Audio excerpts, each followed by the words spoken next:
mislim da je on svestan da sa ovim režimom dolazi i njegova politička penzija, robija, ako je radio šta ne treba da radi, kaže ima poštenih policajaca. Meni se od toga zaista, izvinjam se što ću ovo reći, sere, ali ti nedostaje malo Vesić u javnosti, reci mi. Nedostaje mi njegov TikTok. Iskreno. Aha, to.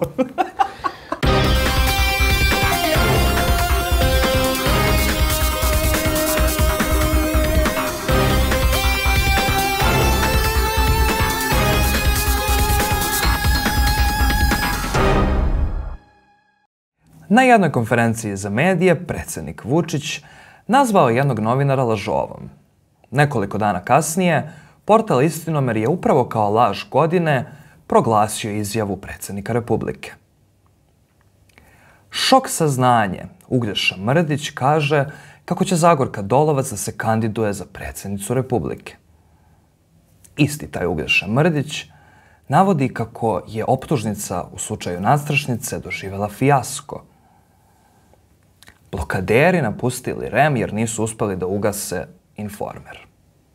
Pa, živimo bez REM-a već 1,5 dana, a i kad je REM funkcionisao, pa nije baš da je radio svoj posao. Počinje uređivanje.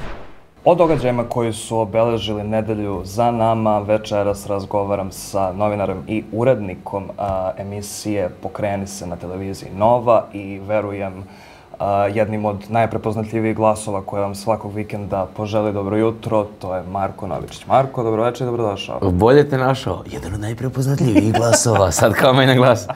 Ali volim taj da koristim ako imam priliku da se zezam u emisiji sa tim. Dobro jutro. Hvala ti na lepo najavi. Nema na čemu. Kako ti je da radiš jutarnji? Pa sad mi je super. Mislim, super mi je od početka. Iako mi je to bio najveći strah da završim u jutarnjem programu, jer ja ceo život ustajem u podne, nekad i mnogo kasnije. I onda kad me pitaju šta bi volio da radiš, šta ne bi volio da radiš u životu, ja sam uvijek ne znam, kao možda bi nekad radio neki late night, a znam šta ne bi, kao ne bi jutarnji. I onda ti se to vazda tako namesti, znaš, ono što ne želiš te na kraju stigne, ali zapravo mi se dopalo jer ti u jutarnjem ulaziš sa tom, da iskoristim jedan termin koji predsjednik voli, sa nepatvorenom energijom, u smislu onoga kako ti je krenuo dan, kako si se probudio direktno to sirovo tako i unosiš u program i često su emocije izraženije, često ti mozak radi brže od pameti, što zapravo nekad i nije loše u takvom formatu kakav mi radimo, jer se traži da improvizuješ, da budeš slobodan, da to ne bude sporo promišljeno i samim tim često dosadno, jer smo svi navikli, svi gledamo iste formate već godinama, onako prilično učmala televizijska scena i ja volim sve to što iskače na taj način iz šablona. Baš sam nešto razmišljao prema što ću doći ovdje kod tebe, ne znam zašto mi Jovana Jeremić pala na pamet, ali kao, ali evo, ne zbog tebe, nego zbog mene. I onda kao razmišljam koliko sam gledao u stvari to, koliko sam puta gledao tu njenu emisiju pre nego što sam počeo da radim svoj jutarnji, naravno ne u smislu da je uticala na mene, ali postoji jedna stvar koju ona radi, a to je kao to dekonstruisanje televizijskog jezika koje nekako, pokušao sam da objasnim što u stvari ljudi nju gledaju samom sebi. I nije to samo zašto je ona luckasta, ovako nagre, nego postoji još nešto. E pa to je to prelaženje neke vrste granice onoga što smo navikli da je stalno uvek isto, dobar dan, doviđenja i tako dalje, da su kao neke ustaljene forme, ovdje se to sve ruši i sad mi naravno rušimo na jedan potpuno drugačiji način, da ovo je loše krenulo s ovim poređenjem, ali šta hoću da kažem, dakle, negde je zanimljivo, to je ono što se ljudima prosto dopada u 21. veku, gde imaš kao gomilu podcasta koji je svaki bogat na svoj način, gde imaš kao milijardu različitih... U Srbiji svaka kuća ima svoj podcast. Svaka poštena kuća. I generalno gledaš mnogo sadržaja na društvenim mrežama koji su na taj način takođe šarenoliki i onda ti dođe televizija koja je kao i dalje ista, pa ne može da bude ista. I onda kao daj da se zezamo i daj da to menjamo. Tako da to je ono uživanje sa jutarnjim programom, ono što ti dozvoljava da zapravo to i radiš. Ti i tvoja koleginica zaista radite maestralno. Pričao si malo pre o emocijama, znam da si pomenuo i ono što sad hoću da te pitam, jutros je stigla vest da se uklanja deo šatora iz Čacilenda, da će biti omogućen prolaz. Kako se ti po pitanju toga osjećaš? Predsjednik je najavljivao, rekao je moliću da se sklone, eto ja ću pokušati pa ako me poslušaju.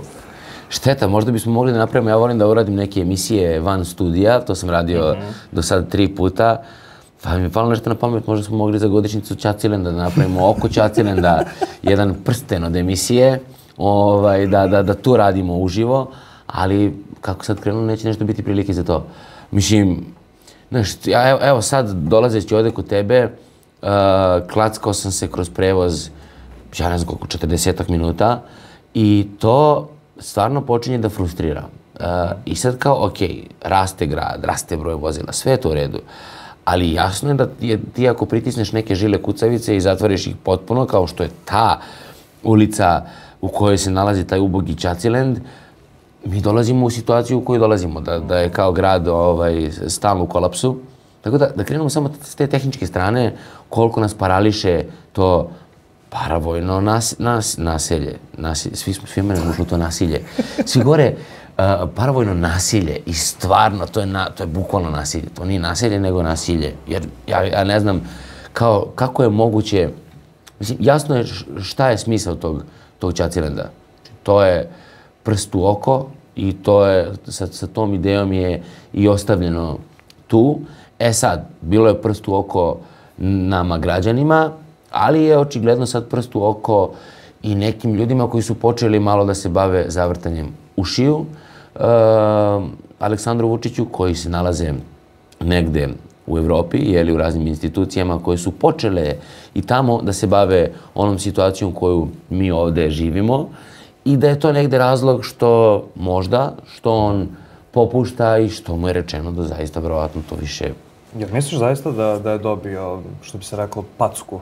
Pa, ja sam razmišljao o tome da li se stvarno neko bavio Čacilendom kao negde u Evropi, ali ti ljudi, postoje kao gomila nekih poslova, procesa, svašta nešto u zemlji treba da se završi i uradi. Jedna od tema o kojoj ćemo razgovarati, verujem, je i ovaj REM. Pa kao, ti imaš svašta nešto što čeka, zato što ti imaš situaciju krize u zemlji. Sad, da li je nekome ideja da dekonstruiše Vučićevu vladavinu ili da jednostavno smiri tenzije u Srbiji koje dovode do toga da sve stoji, pa za početak ovo drugo. Jer mislim da s te strane bi bilo logično da neko kaže mani se toga, jer mi smo svedoci da se najveći, zapravo jedini maltene problemi koji se dešavaju poslednjih meseci dešavaju tamo. Da su to ubadanje noževima, čovjek uđe upuca drugog čoveka, napadnu naše kolege, Ivana Pavlovića, Maju Nikolić sa N1. To su strašne stvari. Tako da ne govorimo koliko su, evo gledao sam baš Tijanu Zarić i sa N1 i Danila Savića sa Nove, kada su pokušavali da uđu u Čacilend prošle nedelje, čini mi se. I šta imamo tu, kakva je tu? Pa ti imaš situaciju da ti uđeš i tamo te sačekaju neki tipovi koji izgledaju... Pa, jako je to neprijatno. Mislim, ja sam volao da radim takve stvari dok sam bio reporter, nije da prosto čačkaš mečku, ali kao nekako ti je izazovno da ideš u takve nešto što... Publici je zanimljivo da gleda to. Naravno, ali oni su oba to odradili fantastično, ali verujem da ti negde, mislim i meni bi stajalo, stoji ti negde unutra, ne strah, nego prosto jedna neprijatnost, elementarna, što si suočen sa tim da kao novinar možeš da komuniciraš tamo sa nekim ljudima koji su plaćeni 50 ili koliko evra tog dana da stoje na prijavnici umesto da sede u zatvoru u većini slučajeva kako sad vidimo. I da će traže akreditaciju. To su ti ljudi, znači ili si što reče Pavle Bihali, ili si ker ili si u zatvoru. Što se tiče napada na same novinare, svedočili smo, kao što sam rekao, onaj slučaj Maje Nikolić, bilo je tu i sa kolegom i koleginicom sa Insajdera i tako dalje. Ovo se nije desilo u Čacilendu, ali je vrlo, vrlo zanimljivo. Ono što je onaj sukob, da tako nazovem, između predsjednika Aleksandra Vučića i Mladena Savatovića. I onda ubrzo izlazi naslov na Informeru, lekcija za N1 provokatora, naučit ću vas redu kad vas mama i tata nisu naučili. Prvi put od 93. tako Nedeljnik piše da tužilaštvo vodi postupak protiv jednog aktuelnog ministra. Da li očekujete da ministar Selaković zbog ovoga sada podnese ostavku, da ga premijer Macut možda smeni dok se sve ovo ne završi, dok ne utvrdi se ko je za šta odgovoran? To vi govorite o odgovornosti koju me nazivate Hitlerom. Ja vas nikada ne znam. Koju me nazivate, nemojte da mi dobacujete. Pa ne, uzvojete me da vas nazivate Hitlerom. Sve što ste izgovorili, lagali ste, a ja sam čutao sve vreme. To govori o vas pitanje. Sve ste slagali. Ja možemo samo bez ovih optužbi, nije pristojno. Ne možemo, zato što ja imam pravo da govorim, a nećete mi vi govoriti šta ću da kažem, a šta neću. Samo da ako možete... Ne, zahvaljujem vam se, dakle, sa laganjem vi nećete prekinuti jer vam je to jedina politika i jedino što radite. I to ćete nastaviti. To je odlično i važno je da to ljudi čuju i važno je da to ljudi znaju. Što se mene tiče, taj optužni predlog je sramotan, bedan, odvratna politička manipulacija, ali naravno nadležni organi će o tome odlučivati, a i ja sam neki nadležni organ. Pa ću možda donositi nekakve odluke, a ja, odmah da vam kažem, ja želim da odgovaram za to. I u tom slučaju ja jedva čekam podizanje optužnog predloga protiv sebe, dakle protiv Aleksandra Vučića kao predsjednika Republike. Istog sekunda pomilovaću sve druge protiv kojih eventualno bude podignuta optužnica. Status kulturnog dobra je skinut. Da li ste bili tražili da se skine taj status lično? Ja sam odgovoran, ja ću da odgovaram, a vi vaspitanje nećete dobiti nikada, to se iz kuće nosi. Istinoljubivost takođe, pošto ste dokazani lažov i tako će biti uvek. Nikada nije postavljeno pitanje kad ide optužni predlog ili optužnica protiv ubice u pokušaju koji je teško ranio Milana Bogdanovića. Ne interesuje ih Milan Bogdanović, jer Milan Bogdanović nije čovjek, on je ćaci. Milan Bogdanović nema decu, iako ih ima, 3. On je ćaci. On može da bude ubijen i normalno je da bude ubijen. Kao što je normalno da neki budu ranjeni posle toga... Kako da pričate o nama? Znači, zaista nije u redu, vi ćete biti odgovorni kada mi budemo stradali zbog vaših reči. Do sad sam uglavnom ja stradao, ne vi, dakle što se toga tiče... Ne, nepristojno ovo... Nepristojno je što kao koleginica trpiš ovo i dozvoljavaš da se ovo dešava. Ne, izvini. Napada nas projektira, ti bi trebalo kao koleginica, ako si koleginica, da ustaneš u našu zaštitu. Ne. Ti bi trebalo kao koleginica, ako si koleginica, da staneš u našu zaštitu. A svi znamo da nije koleginica. Šta je Mladen Savatović ovdje pogrešno uradio? Pa je proizvelo ovakvu reakciju predsjednika. Ništa, Mladen Savatović je sve super uradio. Ja obožavam, ja ako može da se potpiše peticija da se uvek Mladen Savatović šalje na konferencije predsjednika Vučića, ja bi joj prvi potpisao. Mladen Savatović ima jednu sjajnu energiju, ima sjajan pristup poslu koji je onako jedan iskonski pristup novinarstvu, jer mu je stalo. I samim tim on zato uvek ide dalje, uvek kopa dok ne dođe do istine ili s druge strane ne da se na njega krene lažima, tako da može da budeš predsjednik Republike 100 puta. Prijatelju, lažeš. Red da ti se kaže da ne govoriš istinu i prosto negde neke granice mora da se povuku. Čudi me da mu nisu oduzeli mikrofon kao što to obično rade na tim konferencijama. Pa da. A istina boli i vidimo po tome kako izgleda Aleksandar Vučić na ovoj konferenciji i verujem da je bio još više besan posle ovoga, dakle, zato što ne može to da podnese. I onda on govori Mladenu Savatoviću, nisu vas mama i tata tome naučili. Pa čemu su njega mama i tata naučili?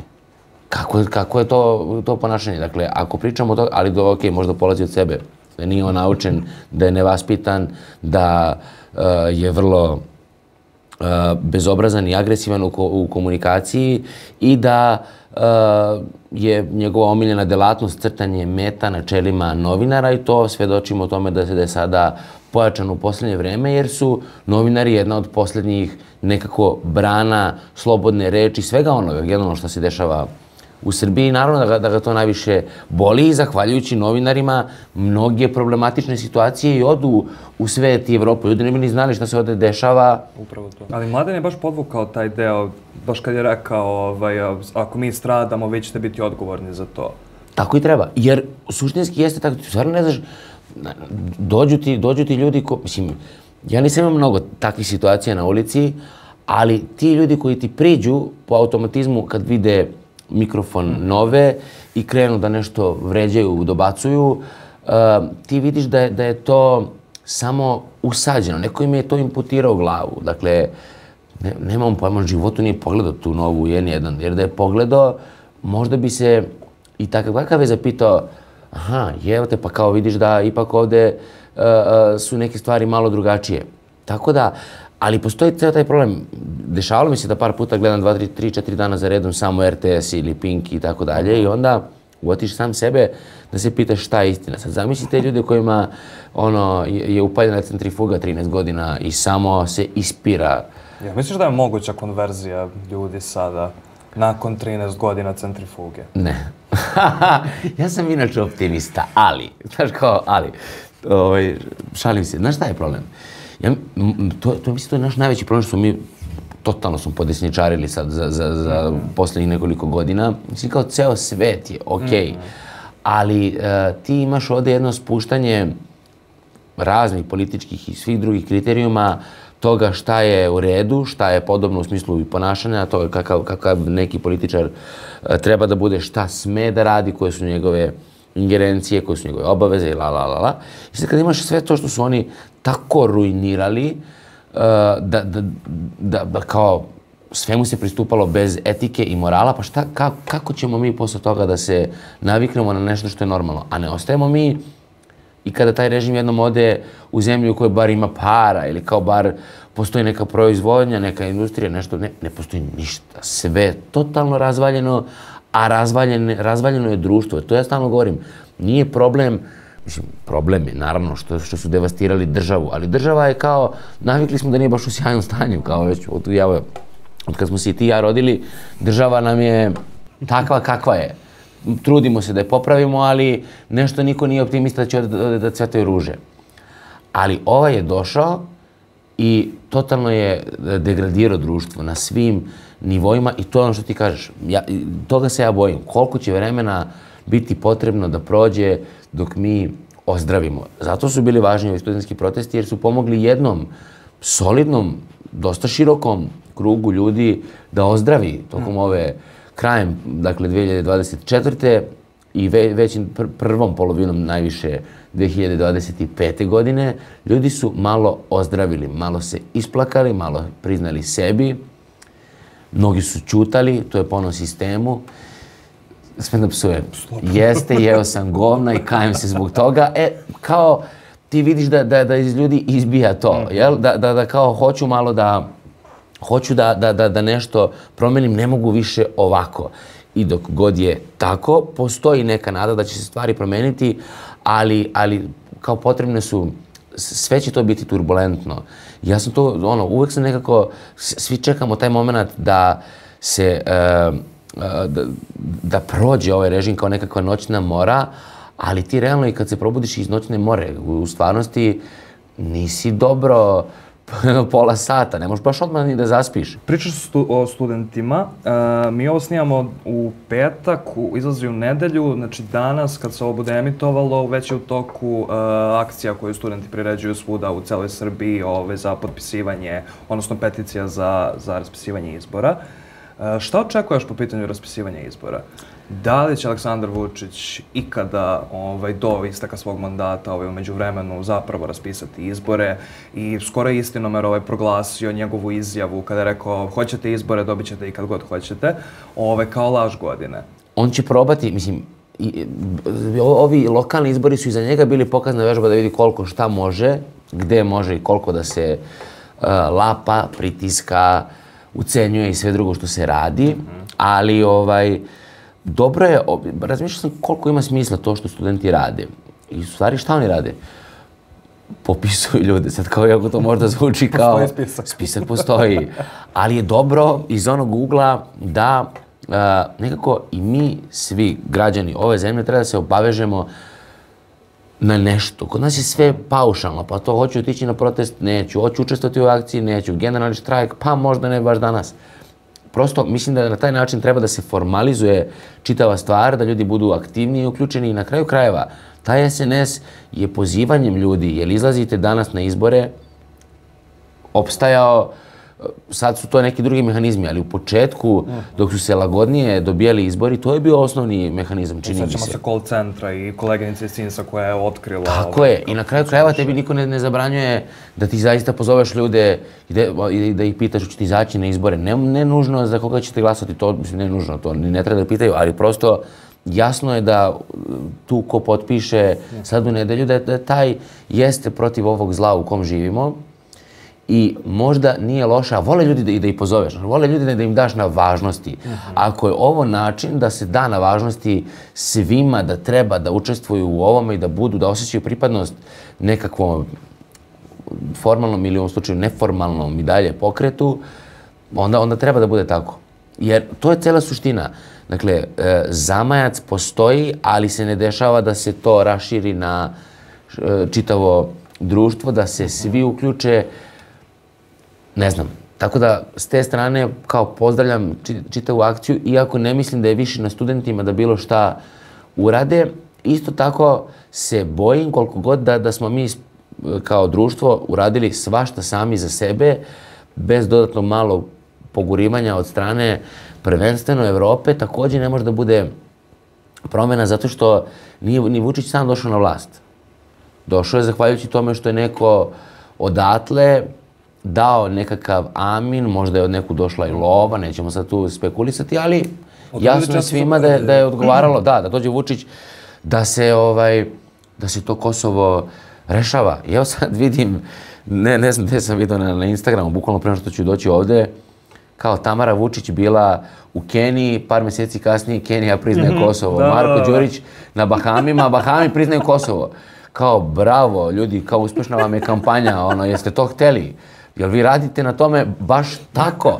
Kao, okej, ja razumijem da su oni dovedeni da oćute na sve one stvari koje se dešavaju po pitanju Kosova, ali kao ne morate baš da agitujete da Kosovo bude nezavisno zaista. Mislim, apsurd apsurda. Kad si već rekao apsurda, da se vratimo na Mladena.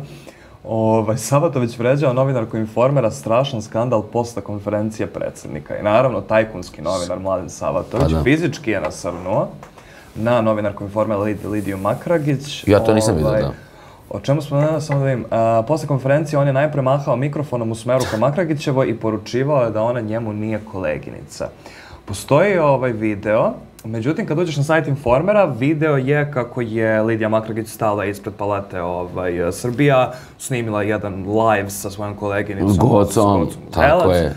To je to, nigde nema videa kako je Savatović vređao. Znači nije do mene.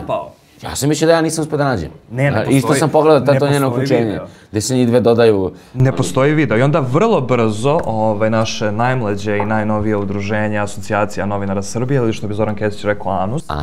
Fizički i verbalni napad Savatovića na novinarku Informera, sramota za profesiju. Kaže, ovo ponašanje koje uključuje mahanje mikrofonom, grube uvrede i fizički nasrtaj predstavlja sramotu za profesiju i direktno kršenje svih etičkih kodeksa, kaže ANS ili ti ANUS ili kako god. I onda dolazimo do ovog vrlo kreativnog naslova. Šmrc, šmrc, kme, kme, tajkunski novinar Savatović kukao na N1, kaže, masno slagao, pa najavio udar na Vučića, ali ovaj video sve otkriva.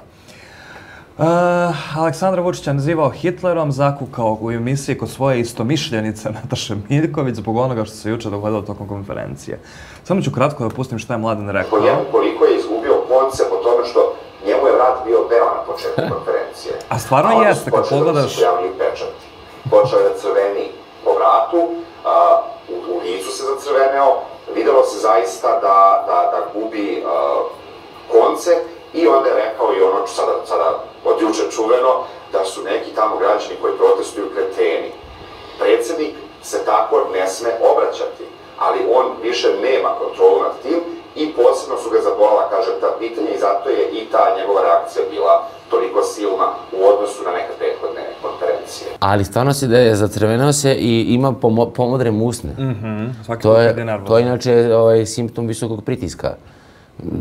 Znam, imao sam nekad visok pritisak. Ja sam hipertenzičan isto, tako da... Samo ti pomodre ti usne, ali njemu očigledno baš skače. Treba manje da se sekira i da ne drži konferencije.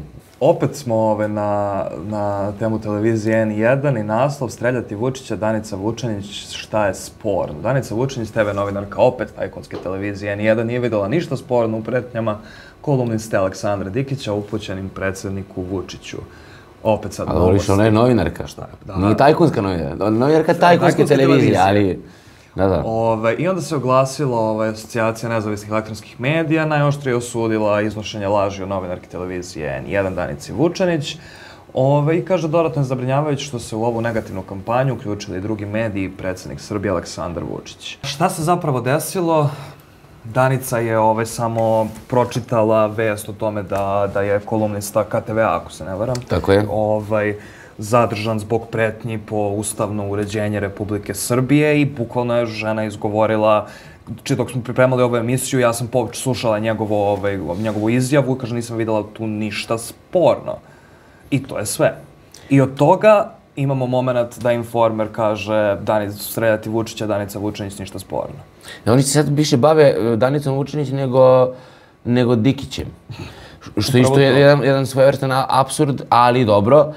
Svakako i u njegovom slučaju, ja nisam na kraju pogledao kao cijelu izjavu, pogledao sam zapravo to na Informeru i to što kruži. Ali ni tu čak nemaš... Jasno, s tim da i tu kao treba generalno biti oprezan.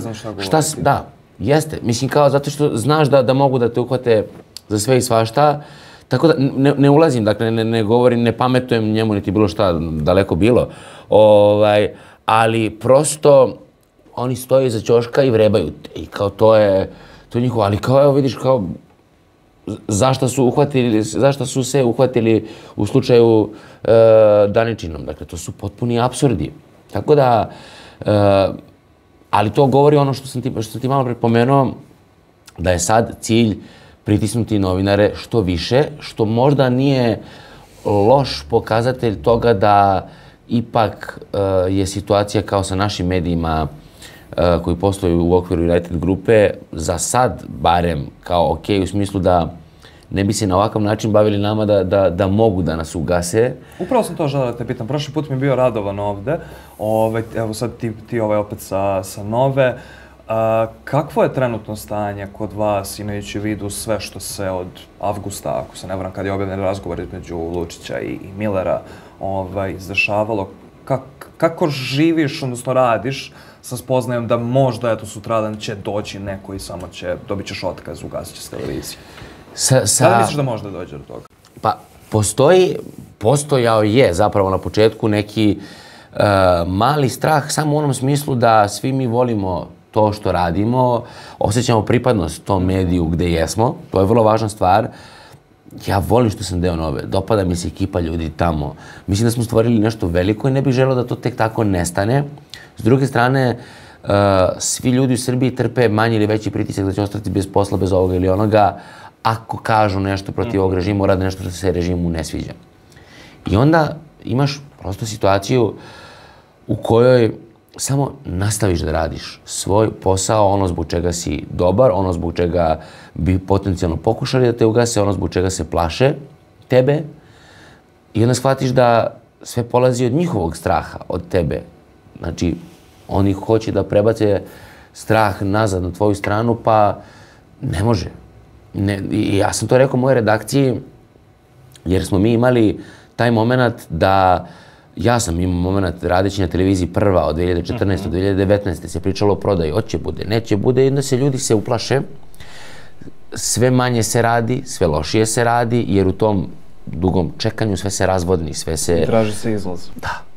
I onda to je upropastilo tu televiziju pre nego što ju je dokusurio Kopernikus. Dakle, to je bio veći problem. I sad onda sam bio u fazonu, šta god da je, šta god da nas čeka, a ne mislim da će nas iko ugasiti, verujem da ćemo se izboriti i da je situacija okej. Ali evo ni United grupa nije zainteresovana da prosto se desi taj menadžerski buyout o kom pričaju urednici. Tako je, što znači da očigledno da je postojao neki politički pritisak ili politički dogovor. E sad, i oni su svesni da, ja ne znam koji je tačno njihov odnos sa Aleksandrom Vučićem i čiji zapravo unutar United grupe, jer deo iste te grupe su silni neki kvalitetni ljudi, jel? Ali to je ono što je svima nama nejasno. Možda se samo pušta da situacija bude status quo, u tom smislu da se ništa ne rešava na prečac. Na kraju krajeva, evo, naša televizija je i profitabilna. Dakle, postoji i taj moment da možda ne žele da se reše ni iz tog ugla medija za koje znaju da im donose novac, uticaj, prepoznatljivost, da bi na kraju krajeva njih to istislo u konačnici sa tržišta, jer suštinski ne sve što valja, ali kao glavne udarne igle te kompanije ovde u ovom regionu su ti mediji, jel? I onda kao nije tako lako ni odreći se toga. Ali to je ono što sam ja rekao, to sam da kažem, mojoj redakciji, znači, ako je Labudova pesma, ako završavamo ovde, onda ćemo da završimo u velikom stilu, onda će da nam bude lepo na kraju. Nećemo da se tresemo 2 godine i da onda ne bude ništa ili da nas posle 2 godine neko ugasi. Ne, ponašat ćemo se najnormalnije i šta može da se desi loše? Ok, ugase nas i šta? Bavimo se gerilskim partizanskim novinarstvom, što bi rekao i Mića Ćulibrk. Dakle, idemo na ulicu, radimo posao kroz neke druge forme, formate, ali kao ne može se ugasiti slobodna reč. Nažalost, ne nažalost, nego stvar je samo toga da ja volim to šta smo tamo stvorili i zato ne želim da dopusti bilo ko od nas da to kao takvo nestane, jer mislim da smo stvorili nešto vredno, lepo i to znaš po tome kad prođeš ulicom kako ljudi gledaju na televiziju Nova, kakav imidž ima i to je onaj razlog zašto je svima stalo. Također isto sam video da je tužilaštvo sad uzelo da ispituje istinitost, odnosno validnost razgovora između Lučića i Millera, pa da je neki navodni sudski veštak rekao kako je razgovor lažan i da se zatraži original snimka, da je u stvari veštak. Kopiju, pa traže original, pa ne znam ja šta sve tu dešava. Ali evo kad sam već pomenuo tužilaštvo, ono što je bila glavna vest maltene ove nedelje jeste, kako Informer kaže, fijasko tužilaštva, obustavljaju se postupci protiv Vesića, Tanasković i Dimoski u slučaju pada nadstrešnice. Kaže, potparovka Višeg suda u Novom Sadu istakla da već nije našlo dovoljno dokaza za opravdanu sumnju da su osobe protiv kojih je obustavljen postupak izvršila krivična dela koja su predmet optužbe u slučaju pada nadstrešnice. Da li si očekivao da će doći do toga da se obustavi postupak protiv ministra, odnosno bivšeg ministra Vesića? Suštinski da, prvenstveno pred ovim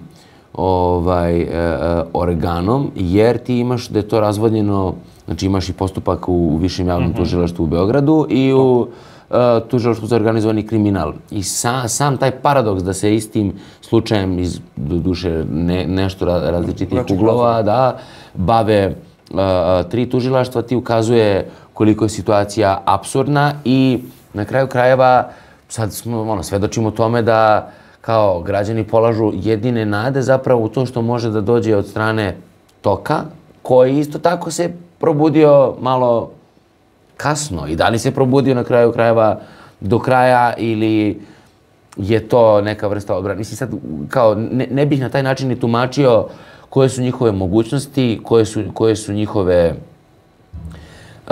namere kada otpočinju neke procese. Ne znam dokle sve to može da dođe. Koliko je, jer smo svi već digli ruke godinama, niko više ne veruje da bilo... Da.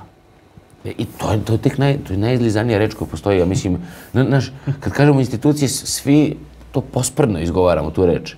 Znaš, probaj sam, na koga pomisliš prvo? Da će te zaštiti. Da, na koga pomisliš kad kažeš institucije, pomislim na instituciju predsjednika, jedan jedini. Predsjednik Vučić.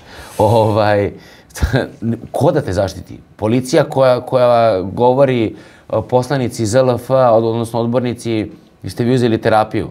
Policija koja batina, policija koja, mislim, policija je najveća sramota od svega. Kao, ajde, jer ovi ljudi su došli na vlast sa ciljem da se nafatiraju, love i da posle rade šta rade. Ne znam da li hoće da ostanu zauvek na vlasti ili će da beže nekad u nekom momentu ako krenu da ih gone iste te institucije zbog njihovih nepočinstava. Ali šta radi ta policija? Znači, u stvari, u tu policiju očigledno godinama ulaze ljudi sumnjivih prošlosti, upravo sa idejom da se nekim zakulisnim radnjama isto tako dođe do nekakvog uticaja, novca i tako dalje i tako dalje, a ovaj drugi deo policije ćuti. Na kraju, ja verujem da kaže, ima poštenih policajaca. Meni se od toga zaista, izvinjam se što ću ovo reći, sere, jer kao, siguran sam da, postoje pošteni policajci, ali... deo sistema koji u celosti nije pošten. Ali kao, jel bi ti stvarno mogao da budeš deo neke policije koja, i zaista neka se ne uvrede ljudi koji pošteno rade svoj posao, naročito pretpostavljamo u nekim manjim mestima, dakle, ima takvih ljudi i verujem da je teško izaći, ali kao, ja polazim stvari samo ovde od sebe. Ja ne bih mogao da ostanem u nečemu što je na takav način ukaljalo tu značku, tu uniformu koju nosiš. Jer to je potpuno obesmišljeno. Dakle, policija je postala zaista još jedna partijska alatka, partijska batina, klasična. Naročito batina, i to smo videli ovo. Naročito batina. I evo ti, znači, dešavaju se haosi tamo u Ćaćinu, oni su stoje i gledaju. Kako bre možeš? Najapsurdnije je bilo što su ljudi očekivali da policija spusti štitove, da pređe na našu stranu. Ma koju stranu? Policija menja stranu samo onda kad je frka. Kad vidiš, ovo će da padne s vlasti, daj bolje da prebegnem u zadnji čas.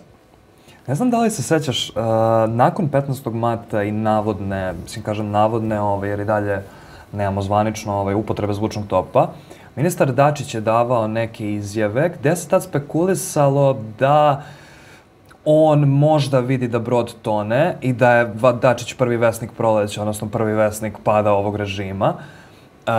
Da li zapravo misliš da će Dačić, ako oseti da će ovo pasti, prebeći, pokušati da prebegne na drugu stranu?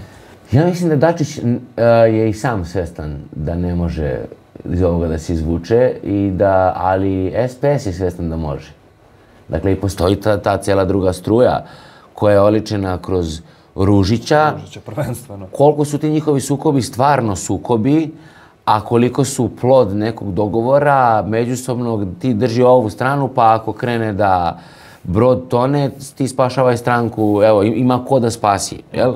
Tako da, mislim, teško je ući i prozreti namere jedne takve partije koja postoji koliko postoji i koja je preživjela sve. I kao, znaš, ne možda se ne zapitaš da li bi preživjela. Tu je Dačić jako lepo rekao pred izbore 2012. Jer ne zna se ko će biti predsjednik, ali se vrlo dobro zna ko će biti premijer. Molim lepo, da. Znači, SPS je neuništiv. Tako da s te strane, možda on i jeste probao da se na neki način spasi, da vidi šta i kako, ali on je preduboko u celoj priči i mislim da je on svestan da sa ovim režimom dolazi i njegova politička penzija, robija, ako je radio šta ne treba da radi, tako da ne znam šta njega čeka, ali je on svestan toga da nema budućnosti za njega na nekoj novoj političkoj sceni, ali možda ima za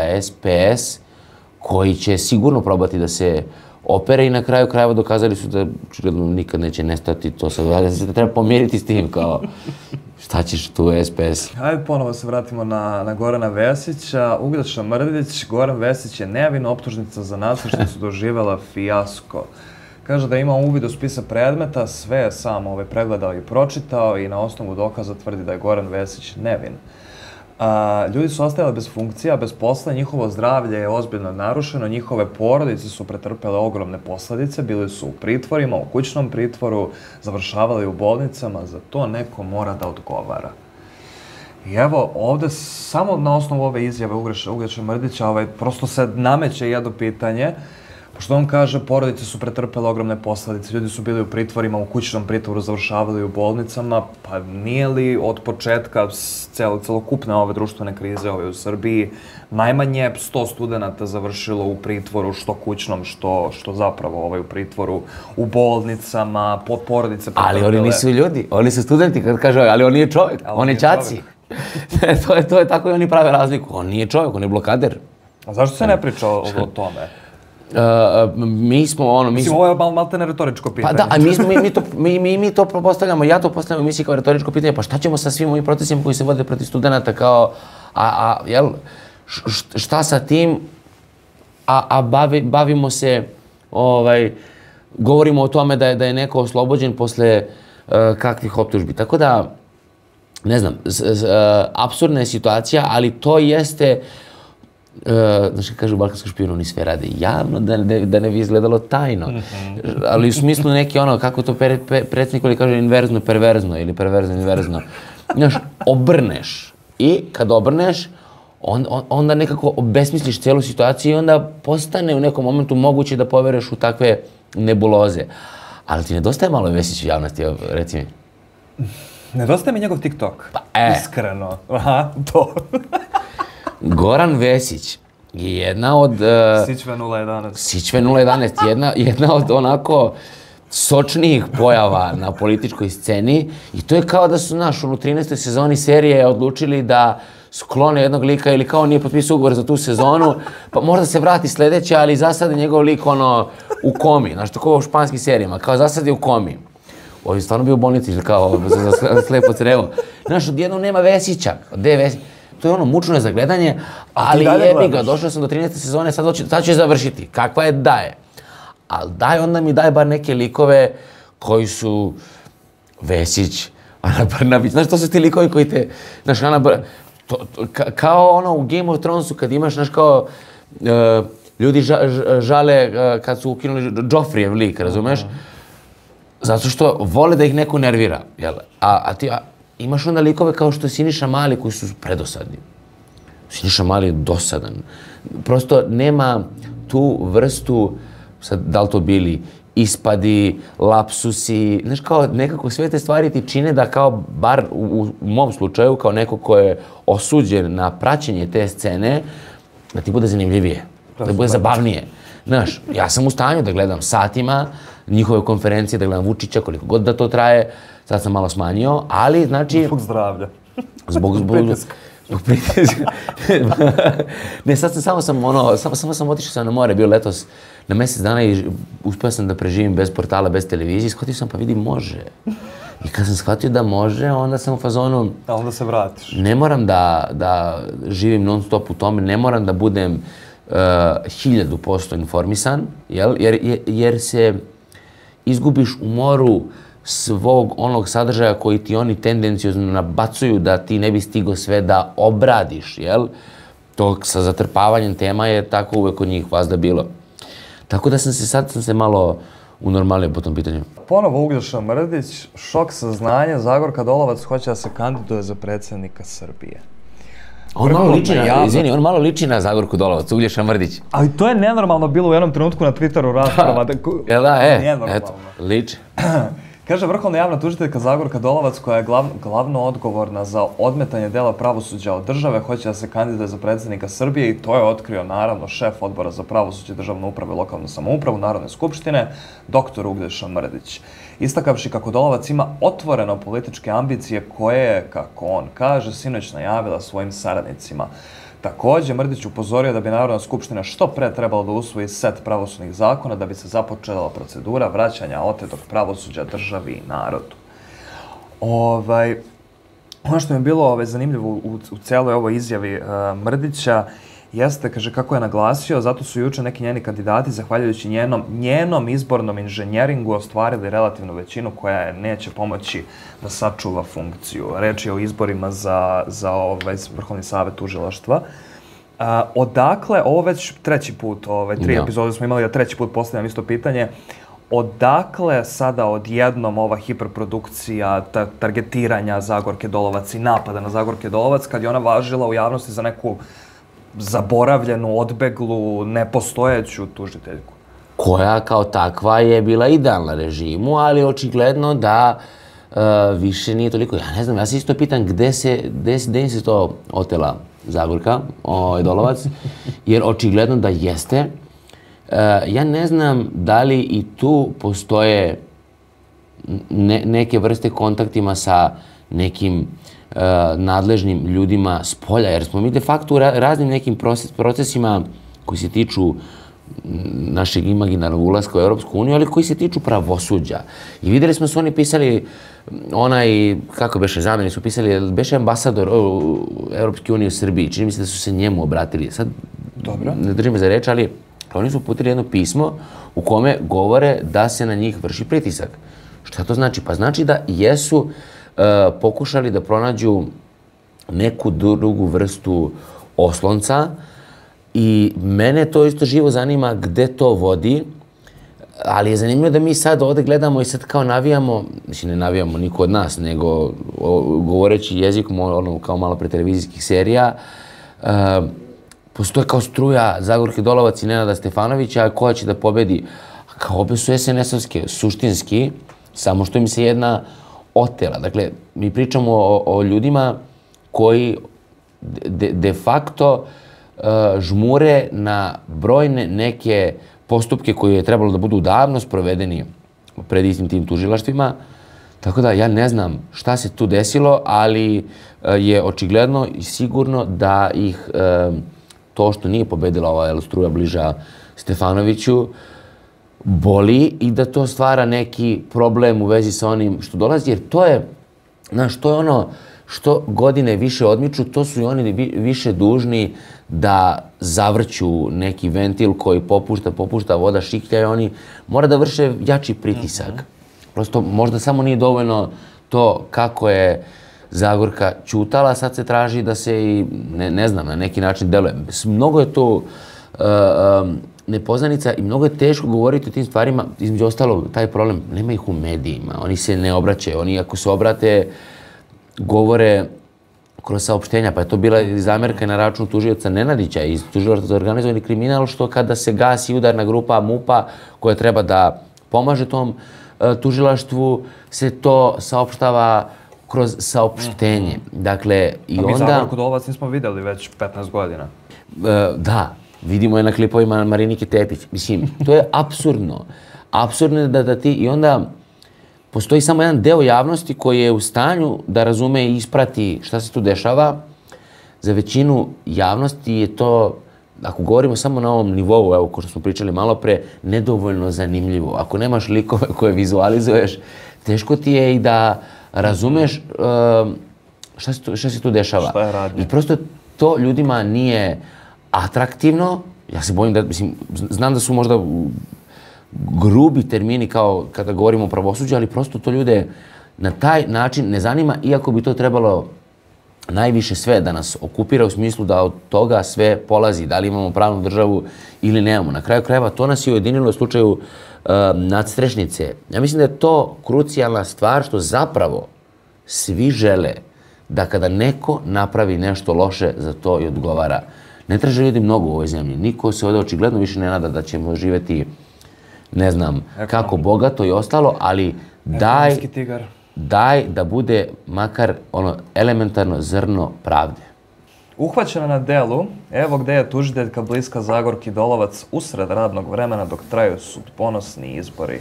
Foto. Zbog autorskih prava ne mogu da ubacim ovu fotografiju, ali, kaže tužiteljka Jovana Komnenović, jedna od kandidata za člana Visokog saveta tužilaštva ispred osnovnih javnih tužilaštva, snimljena je kako tobože sedi u lokalu odmah pored glasačkog mesta Beogradske apelacije u Katanićevoj ulici.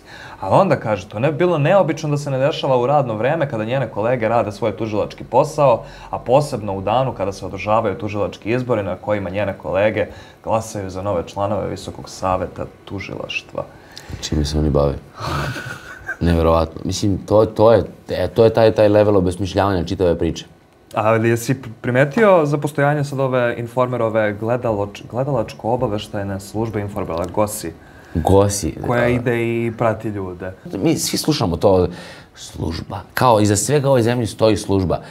Ja sad već mislim da je taj i službu razorio. Dakle, to je zanimljivo, tako da ja više ne znam ko stoji iza toga, ali to su sad opet nekakve poluge moći koje se bave kopanjem po tuđim privatnim životima ili nekim mnogo više privatnim stvarima ljudi koji jesu na javnim funkcijama ili čak i nisu, jel? I da onda... Samo se sjeti slučaja Nikoline Svinđelić, studentkinje, i objavljivanja golih fotografija u live. To su strašne stvari. To su stvari za šta je trebalo da reaguje REM, kog i dalje nemamo, jer evo, kako kaže Informer, propao blokaderski prljavi plan, blokaderi napustili REM jer ne mogu da ugase Informer. A blokaderskim hejterima propao je pakleni plan da politički preotmu Savet regulatornog tela za elektronske medije i ugase Informer, pa su besni napustili ovu instituciju Rodoljub Šabić, Mileva Mališić, Ira Prodanov-Krajišnik i Dubravka Valić-Nedeljković. Podneli su petak ostavke. Hejteri mi je, to mi najbolje svega. Ali ovo tačno vidiš, samo uglavnom Dragan Jevučićević koristi ovo hejteri. Zavisi ko je bio u tom trenutku u desku da kuca vest. Da zapiše šta on ima, on verovatno diktira, onako Vučić kad govori Suzani, zapeta, zapeta. To je najbolje, zapeta. Ne, ali taj REM, mislim, stvarno, to je tako jedna šarada sa tim, ja sam 100 puta pričam, pa evo, na kraju krajeva, ja mogu da izgovorim sad na televiziji onda šta hoću, ali je to poenta, da mogu da psujem u jutarnjem programu i mene nema ko da kazni. Čekaj, mislim, kao dokle je to došlo? Ja smo se nekako navikli da nemamo REM. Pa očigledno da da. Jer ga nemamo već godinu i po.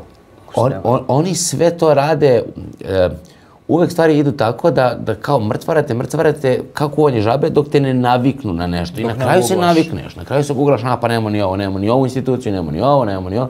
I na kraju stvarno googlaš. Znaš, a kao, i sa druge strane, paralelno sa tim se dešava čitava situacija u kojoj se na Informeru sme sve ili na nekim drugim televizijama i onda kao si u fazonu, šta pa kao REM bi ih kaznio? Pa ne bi, svi znamo da ne bi, na kraju dok je postao Savet REM-a... Olivera Zekić je pričala kako je to stvar uređivačke politike na šta REM ne može da utiče. Da, stvar uređivačke politike je da, mislim, vređanje ljudi, pretnje, svašta se tu izgovori po tim televizijama. Ljudi dosta toga zaboravljaju, ne znam, imali smo pretnju ubistva Pavla Cicvarića isto u live program. Ali kako da ne zaboraviš kad te zatrpavaju na dnevnom nivou? Znači ja uhvatim, evo mi sad sumiramo godinu u emisiji i kao pa i to je bilo ove godine. To je taj moment gde ti koji se baviš time ne možeš da popamtiš šta se sve desilo. Previše je stvari i kao prebizarno je sve to što nam se dešava i onda kao takvo se dešavaju ti momenti da zaboraviš, bre. A to sa REM-om je bilo zanimljivo, cijela priča je pokrenuta kad je došla Ursula von der Leyen i onda odjednom ipak ništa.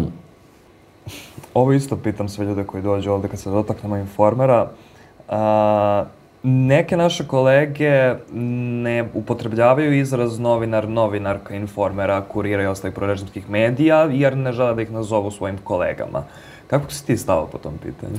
Pa realno nisu kolege. Mislim, jer kao tvoja dužnost je da donosiš istinu ili da filtriraš sve ono što u javnosti postoji tako da pomogneš ljudima da shvate šta im se dešava, da nekako budeš njihov prozor u svet. I to je meni najlepši deo kad ti ljudi kažu, mislim, ne baš to da nema vas, ne bismo ništa znali, ali kao imaš i toga.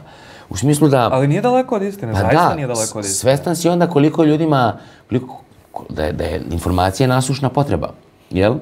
I onda imaš dezinformer koji kao sve obrnuto radi. Naravno da ljudi koji izmišljaju vesti i koji govore o nekakvim hejterima i koji, znaš, te se vesti pišu tako što verujem da to Dragan Jevučićević sedi i diktira kao zaista na onom njihovom kolegijumu ili što reče Miljana Nešković kod mene u emisiji Konzilijumu. Tako da, znaš, to suštinski mi ne radimo isti posao. Šabić slagao REM-u, podneo ostavku pa pobegao, demantovala ga čak i koleginica. I dolazimo do ovog segmenta. Čega ste protiv ovog kandidata? Da li ste toliko protiv nasilja nacionalnih manjina.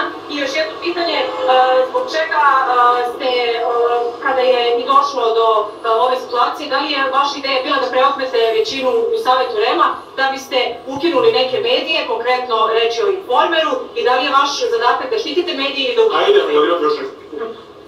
Evo, ja neću kao predsjednik, ja kažem sad ću ja nešto da vas naučim, ali moram da vas krenem prađu, kad počnemo da vodimo ovakav razgovor, treba dobro da se informišete o temi o kojoj želite da razgovarate. Dakle, svaki nacionalni savet je imao pravo da kandiduje svog kandidata. To zakon izrečito kaže. I to ima pravo da uradi po proceduri predviđenog zakonom o etničkim medijima. Svaki je imao pravo. To pravo koristila su samo 3 saveta. Ostali nisu. Dakle, isto kao što su u nekim drugim kategorijama, na primjer, udruženje novinara i udruženje radničkih umetnika, neki koristili svoje pravo, pa neki su rekli, znači 3 su koristili svoje pravo, i kad je došlo do situacije da treba usaglašavati sa ove, vlast je shvatila da će njihov kandidat biti preglasan i uključilo ti pravozni devet, kao da je dovelo suci. Dakle, doveli su da glasaju ljude koji uopšte nisu učestvovali sa predstavnike nacionalnih saveta koji nisu učestvovali, koji nisu podali nikakav predlog i dokumentaciju formalne devet. I zato smo bili potrebni. Ja nemam takvu informaciju. Ja nemam takvu informaciju, ali imate neki dokaz da su zaista to ljudi koji su dovedeni u pamfletu? Naravno da ima, jer vi koji idete u skupštinu po dokumentaciju tražite kada su pomeli Jel vi imate dokaze? Naravno da imam, ali u pisaniću u skupštinu. Vidite za pljačkanje, nisu meni potrebni. I ono što je Informer vrlo brzo ispinovao je bilo Šabić, Rodoljub Šabić, bivši poverenik, je izjavio za predstavnike nacionalnih manjina da su to ljudi koji se dovlače sa ulice. To je to što ćete uhvatiti za svaku reč, sumano to je. Ali i to je ta vrsta spinovanja, ali mislim stvarno, evo, držači mikrofon, ja ne znam, šta mene zanima, što oni to rade? Tu nisu neke, ne znam, kakve pare na tom Informeru. Mislim, kao, okej, šta ti, jel ti želja da se slikaš sam, jel da budeš pred kamerama? Ja ne znam šta te stvarno opredeli da radiš taj posao. To nam je zajedničko, znači njima je to posao i nam je posao. Sad samo što je drugačiji posao.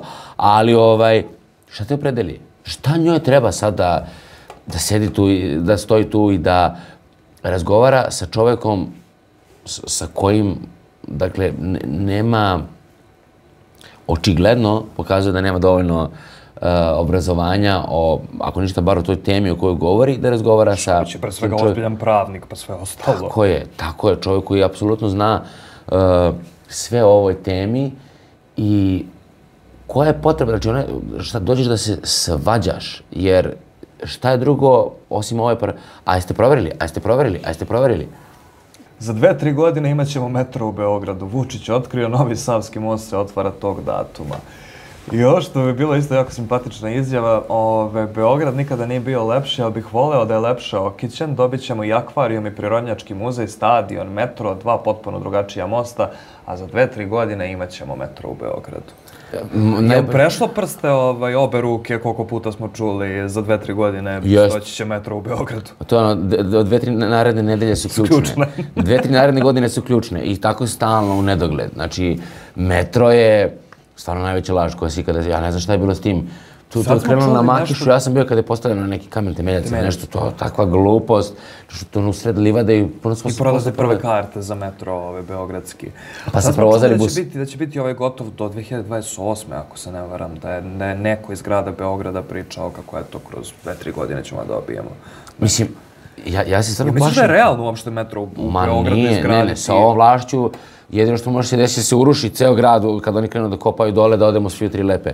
Znači, to je jedino što može se desiti. Ne daj Bože da oni kopaju s obzirom kako rade i šta grade. Samo ne čačkaju, znaš, kao uništili su Beograd od ozgo, nemojte, molim vas, još i od ozdo. Samo ne diraj više. Samo ne dirajte više, znači bolje, evo, ići ćemo kroz gužvu, navići ćemo se. Jer oni nisu u stanju to da urade. Na kraju krajeva taj nacionalni stadion na kome treba da nafatiraju očigledno najviše love, ili smo to bar svi tako razumeli, oni ne mogu ni to da realizuju što je od njihovog interesa, gde njihovim kompanijama i tako dalje se odliva najviše novca, verovatno. Dakle, mi ne možemo, oni ne mogu to da reše, a rešit će neki metro koji je samo na korist građana. Neće. To je ta priča, stalno ponavljaš biće i ljudi su sad će, evo ga, samo što nije. Možda dobimo bar akvarijum, znaš, bar nešto. Dođo smo i do tajkunskog novinara, voditelja, šta god. Kaže, ponosan sam što su svi moji bili dezerteri, šolakovci u žestokoj kampanji protiv vojnog roka i jačanja srpske vojske, video naravno. I kaže, Marko Novičić, voditelj TV Nova, koja je u vlasništvu tajkuna Dragana Šolaka, komentarisao je vraćanje vojnog roka, gostujući na takođe Šolakovom N1. I Novičić je rekao da se plaši odlaska u vojsku i poručio da je ponosan na to što su svi u njegovoj porodici bili dezerteri. I Marko, šta si ti zapravo ovde rekao i otkud Informer sad napada na tebe? Jer koliko sam uspeo da pronađem, ovo je jedini put, to je samo ovaj naslov je bio kada je Informer napao tebe. Nema ništa, nekako odolevaš tom pritisku Informera za razliku od ostalih. Ili me nazovu samo tajkunski voditelj, bilo je tih varijanti, napadali su moje goste u emisiji i tako dalje, a što se ovoga tiče, šta ćeš, što bi rekao Herđika Pavlovića, mislim da to ja volim da dezertiram. Ja sam možda iskoristio nesrećan izraz govoreći da su moji bili dezerteri, moji dakle nisu bežali iz vojske, nisu hteli da idu u bratoubilački rat. Vrlo je jednostavno, dakle niko tu nije hteo da puca na kao ljude sa kojima si živeo ili živiš i dalje, dakle muslimane, Hrvate, u mestu, dakle sam ja, dakle to su Zvornik, rođen sam u Zvorniku sa strane Bosne i Hercegovine, odnosno Republike Srpske, živimo sada u malom Zvorniku sa srbijanske, kako bi tamo rekli, strane, odnosno srpske. Dakle, u tom mestu ogroman broj tvojih prijatelja su muslimani, ima i Hrvata, u našoj kući je puno kao u alo, dakle sve se nacionalnosti mešaju ili je to jedna nacionalnost jugoslovenska, dakle, ali svi smo u tom smislu nekako pacifistički nastrojeni. Ja sam tako odgajan da je rat nešto što je zlo. Na kraju krajeva imao sam priliku da ga iskusim iz prve ruke i mogu da kažem da je to tako. Ja ne želim da ratujem, to sam rekao. Dakle, ja se plašim odlaska u vojsku kojom komanduju ljudi koji su bliski SNS-u. Ko se ne bi plašio? Da odeš tamo negdje da je gomila oružja i ne znaš kako to može završiti, a znamo čega je sve bilo. To je ono kad kaže u undergroundu majmun ušao u tenak, bit će katastrofa. Tako ti sa našom vojskom, nažalost, ogroman broj ljudi uz dužno poštovanje onima koji to zvanje vrše časno, ali kao postoji isto tako gomila ljudi koji su bliski ovom režimu. Ti ne znaš šta možda očekuješ i ne znaš kada ovi mogu da zarate sa nekim jer nemaju više šta drugo da urade. Tako da ja sam apsolutno protiv rata, to je cijela suština svega. Ja sam samo za to da sednemo i da razgovaramo. Dakle, stvari se ne rešavaju nasiljem, posebno ne bratoubilačkim nasiljem. Informer je to iskoristio da kaže kako sam ja vodio kampanju, kako mi Šolakovci vodimo kampanju protiv vraćanja vojnog roka. Mislim da je to bilo... Opet je priča o vraćanju vojnog roka. Sad ponovo se to pokrenulo. Ne znam, hoćete zakačiti? Neće. Aleksandar Radić, vojni analitičar, kaže da ne bi trebalo. Možda me kao možda te nešto pošalju tamo 15 dana, ali to je ono 15 dana da ne... Šta ti možeš da naučiš za 15 dana? Pa ministar je naučio kada je služio vojni rok. Siguran sam. A i to je nešto bi morao da izađe, pa se vratio, pa to je takva šarada. Tako da ja ne bih volao da služim vojsku. Ne mislim da sam ništa propustio time što, iako nam matorci pričaju razne bajne priče o tome kako je bilo u vojsci, možeš misliti, siguran sam da ste uživali u tome... Kad su jeli mesni narazak i 73. Da, i da se ne kupate po 5 dana, sigurno ste uživali u tome i mislim kao potpuno jedan apsurd. Možda ti se na kraju svidi kad si godinu, dve zatvoren tamo. Stvarno, posle nekog vremena počneš da uživaš koji svemu, koji ovi na kraju što se vraćaju, znaš kao bude u 2 godine u zadruzi, poludi, pa onda više ne može da izađe iz zadruge. To ti tako. Može tako i sa vojskom, ali ja ne želim to da osjetim. Ja zaista, ja mislim kao, ja znam da je to utopističko razmišljanje, ali kao, ja bih volao da nigde nema ratova. I to je to. I sad kao, ako mogu bar ja da izaberem da ja ne doprinesem tome da bilo ko strada, naravno da neću doprineti tome. I to će biti moje zadovoljstvo, pa makar me nazivali dezerterom, iako sam ja sam taj izraz loše iskoristio. Marko, stigli smo do kraja. Prema što zvanično odjavimo ovu epizodu, zamolit ću te da otvoriš ovu kovertu. Mislim da mi je jasno šta je ovo i ovo mi se baš dopalo. Vidio sam to. Aha, op. Odcepah. Idemo. i da se dodaš na Ovo je naš zid odlično. ovde. Zid novinara, baš dobra fora. Lepo biti ovdje u dobrom društvu, tako da, evo da ću na levu stranu da dohladim. Kad smo bili u šetnji za Novi Sad, Carski. redari su non stop govorili pres desno. Tako ne bi desno ako može. Ako može, daj, ja bih ostao levo. Divno. Negde sam uspeo da pronađem tvoju izjavu pred pokretanje sada ove aktualne sezone. Dobro. Pokreni se. Si rekao, naš zadatak je da budemo protiv otrov tabloidima. Da. I zaista verujem da, to jest ubeđen sam da uspevaš u tome i da ti zajedno sa svojom koleginicom donosite, kao što si na početku govorio, neku novu dimenziju, novu dimenziju jutarnjeg programa i na neki način učestvujete u tome da se ljudi lepo probude uz prvu jutarnju kafu, cigaretu, šta god to bilo. I zaista hvala vam na tome. Hvala. I tvojoj koleginici. Hvala tebi. Tako da, eto, to bi bilo to. Hvala ti što si bio moj gost. Bilo mi veliko zadovoljstvo, lepo smo se pričali, lepo smo se ismejali, iako teme nisu, nikad nisu lepe, ali uvek može se naći razlog. Uvek ljudima govorim, nadam se da sljedeći put kad se nekad budemo videli i sedeli ovdje ćemo o nečemu, barem lepšem i normalnijem komunicirati. Teško, prijatelji moji. Šalim se. Ali svejedno, može se naći uvijek način da se nasmeješ i ovakvim temama, tako da baš mi drago. Živimo serijom, malte ne tako. Da, jeste. Barem ne bude komično. Carski, bilo mi super, hvala ti mnogo. Hvala tebi. To bi bilo to. Mi se vidimo i sljedeće nedelje, kada će također preko puta mene događaje koje su obeležile nedelju komentarisati neko od naših kolega, novinara ili novinarki. A do tada, doviđenja.